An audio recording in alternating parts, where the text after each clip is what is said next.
You're watching Our Time on Freedom. My name is Mikhail Baranov, and I'll be bringing you the top news stories this Wednesday. The Russian Federation launched 116 aerial weapons at Ukraine overnight into Wednesday. 89 of them were drones of various types. The Russian army also used 3 ballistic missiles. According to the Ukrainian Air Force, the strike was carried out from 7 directions, from airfields in Russia and occupied Crimea. Ukrainian air defenders neutralized 89 drones and 1 Iskander-M missile. Hits were recorded at 13 locations.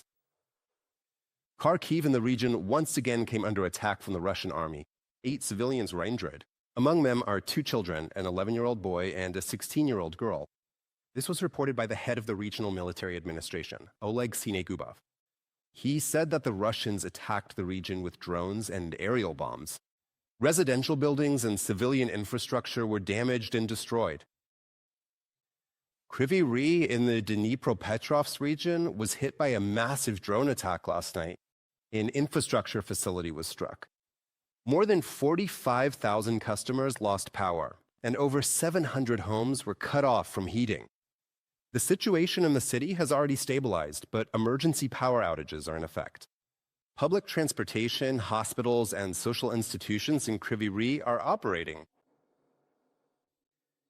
The Russian Federation Army attacked Kramatorsk in the Donetsk region. A man was killed by Tornado-S multiple rocket launchers and aerial bombs. Another 8 civilians in the region were injured. This was reported by local authorities. The rockets hit the private sector of Kramatorsk, as well as warehouses and civilian infrastructure. The main impact was on the private sector. The private sector was hit. All the details of this attack are coming up in the report. We were at home. I was in the living room. She was in the bedroom. I heard several explosions of some type. And in my opinion, the third explosion was so strong it reached the neighbor's house. On the night of January 13th, Russian forces dropped a Fab 250 aerial bomb on the private sector of Kramatorsk in the Donetsk region. The explosion completely destroyed one of the houses. A local resident was killed. I went outside. I ran out. I look and everything is on fire back there, the houses. I shout, "Uncle Vanya," but he doesn't answer. His wife came out of the house through the wall. So basically, I brought her here to my house. We started looking around, and she said Uncle Vanya was somewhere in the bedroom. Everything was buried. You couldn't see anything. We waited for the emergency workers, the EM guys. They dug through the rubble and found his body. He was already dead. The deceased turned out to be Ivan Sadowski, an engineer in the logistics sector of the Mariupol Interdistrict Police Department, Donetsk Region Security.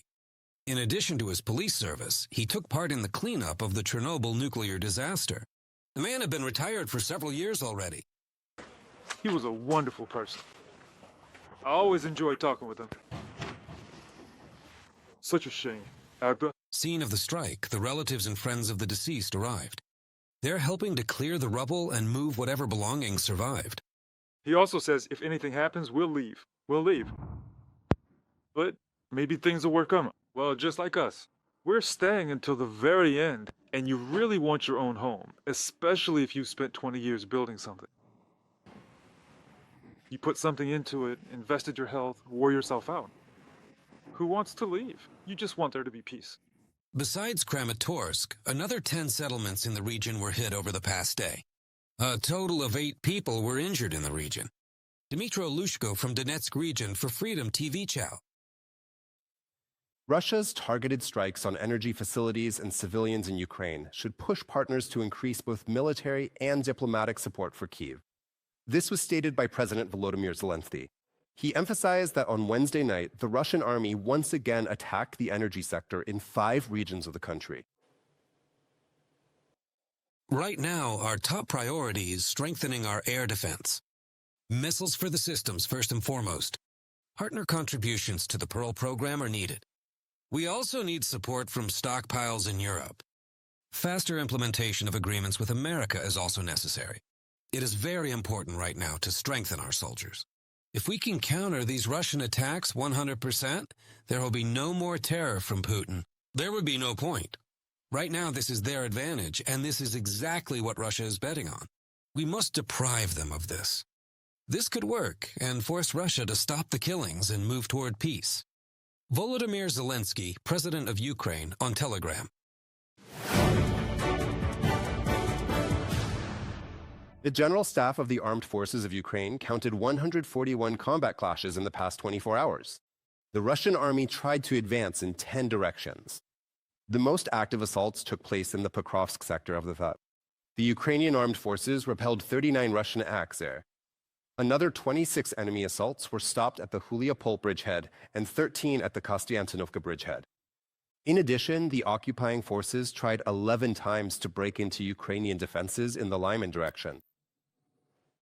Why is armored equipment appearing on the battlefield again in such significant numbers? This is because the ground has finally stabilized. After the autumn rains, when our dirt roads turned into a complete swamp, the ground froze and the frost has held at low temperatures for quite a while. How effective is it? The answer to this question is absolutely obvious. All the equipment the enemy is using, even though it's literally covered with electronic warfare systems and additional physical elements that are supposed to protect this armored equipment, no, it burns perfectly well. And that means the enemy is once again returning to their old tactics. Infiltration by small and very small infantry groups. Urban combat is taking place in Pokrovsk and Rinnermount. Ukrainian defense forces are also hunting for Russian drone operators. This was reported by the spokesperson for the East Operational Command, Grigory Shapoval. According to him, search and assault operations and the elimination of invaders are taking place directly within Pokrovsk's urban area. Ukrainian forces are holding the northern part of the Salmet. In Myrnograd, Russian forces are being destroyed already on the outskirts of the city. Russia continues to lose people and equipment in its war against Ukraine. According to the General Staff of the Armed Forces of Ukraine, the defense forces eliminated 990 Russian occupiers over the past day. And the total losses of the Russian army have already exceeded 1,221,000 soldiers. In addition, the Ukrainian Armed Forces hit 6 tanks, 3 armored combat vehicles, and more than 70 enemy artillery systems. Russian commanders will also be missing 3 multiple rocket launchers, 5 air defense systems, and more than 200 military vehicles. More than 1,000 invader drones will no longer appear in the Ukrainian sky. Rescuers evacuated 3 families with children from frontline villages in the Zaporizhzhia region. They had to leave their homes. Residents were forced to do so because of the increased shelling by the Russian army. Our correspondents will tell you how the evacuation went and where the people were relocated. Rescuers evacuated 4 children and 7 adults from the Zaporizhzhia region. They left the village to the sound of explosions. It was precisely because of the increased Russian shelling that the families had to leave. We were struck on the 6th day of the month. We were shelled on the 6th. The house was destroyed. Nothing is left. Thank God all the children are alive and unharmed. We left because we have nowhere to live. Russian forces have been shelling the frontline villages of Zaporizhzhia for the 4th year in a row. But lately, the intensity has increased. Sooner or later, a shell could hit the house. We I've had our windows blown out more than once. The whole ceiling is cracked. We had just finished repairs, and now it was all for nothing. I worked at a medical facility, and it was destroyed too. Nothing is left. Cluster munitions, MLLS. A Shahed drone hit my boss's house. Her husband burned alive. In Zaporizhzhia, evacuees are being housed at the transit center for displaced persons. Rescue workers are urging all residents of frontline areas to evacuate to safer places.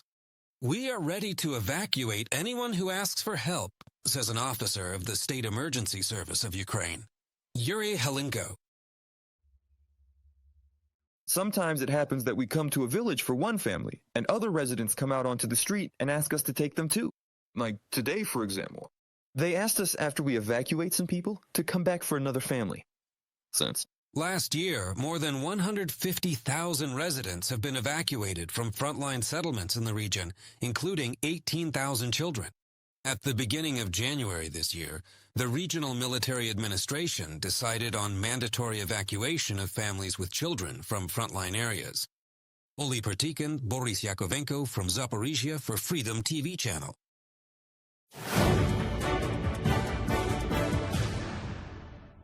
Anti-Russian sanctions will force Putin to end the war, so it's important to increase pressure on the Russian Federation.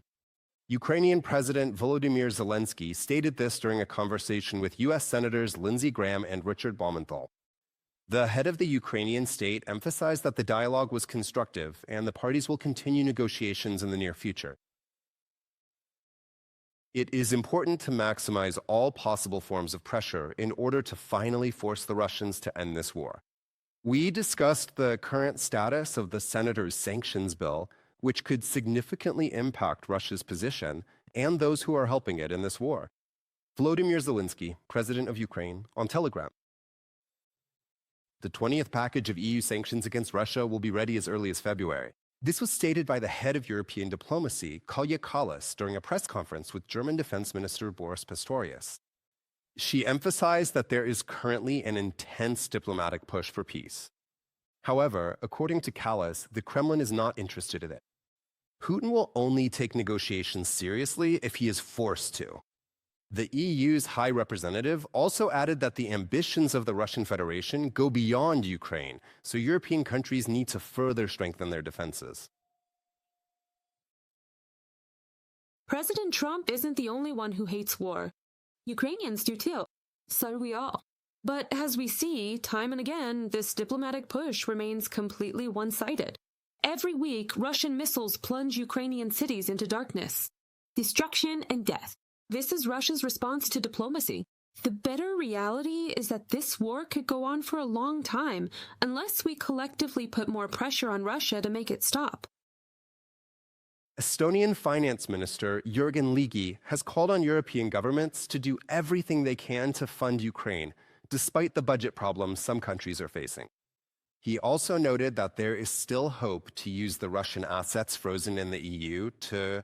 The international community remains steadfast in its unwavering commitment to provide comprehensive support to Kyiv, ensuring that the city receives all necessary humanitarian aid, economic resources, and strategic military assistance required to maintain its resilience and sovereignty during these incredibly challenging times of global significance, including in Europe. Furthermore, Europe must continue to fund Ukraine if the U.S. cuts itself off from its allies. Jürgen Ligi, Estonian finance minister, in a comment to Bloomberg. The European Commission has adopted a package of legislative proposals that paves the way for granting Ukraine loans totaling 90 billion euros for this year and the next. As reported, European Commission President Ursula von der Leyen in Brussels stated that there is a proposal to split this amount into two parts. 1/3, that is 30 billion euros, will be allocated for budgetary support. The remaining funds will go toward military assistance, enabling Ukraine to resist the Russian Federation and, at the same time, integrate more closely with Europe's defense industrial base. This decision was made within the framework of enhanced cooperation, involving 24 out of the 27 European Union member states. Thanks to this support, we are providing Ukraine, on the one hand, with strengthened defense on the battlefield and increased defense capability, that is, meeting all military needs. On the other hand, it is support for the functioning of the state and essential services. In other words, covering budgetary needs. For us, it is important to send a very strong signal confirming Europe's unwavering commitment to security, defense, and Ukraine's future prosperity. 1/5 of Russia's shadow fleet has come to a halt as a result of joint pressure from Ukraine and its partners. This was stated by Volodymyr Zelenskyy. According to the president, restricting maritime exports of oil from the Russian Federation over the course of a year should reduce Moscow's revenues by at least $30 billion, which means there will also be less funding for the war. Zelenskyy noted that Kyiv will keep partners informed about new schemes used by companies to help Russia circumvent sanctions. I have instructed the Foreign Intelligence Service to provide our partners with new information about Russia's attempt to expand its tanker fleet. Thanks to our coordinated pressure measures on the Shadow Fleet, together with some other countries, at least 20% of the fleet's vessels have been halted, and Russia is now trying to make up for this loss by bringing in new ships. All of them should be added to the sanctions lists. We will continue to apply sanctions pressure on tanker crews, captains, insurers, and the entire infrastructure of the Shadow Fleet. Volodymyr Zelenskyy, President of Ukraine, on Telegram.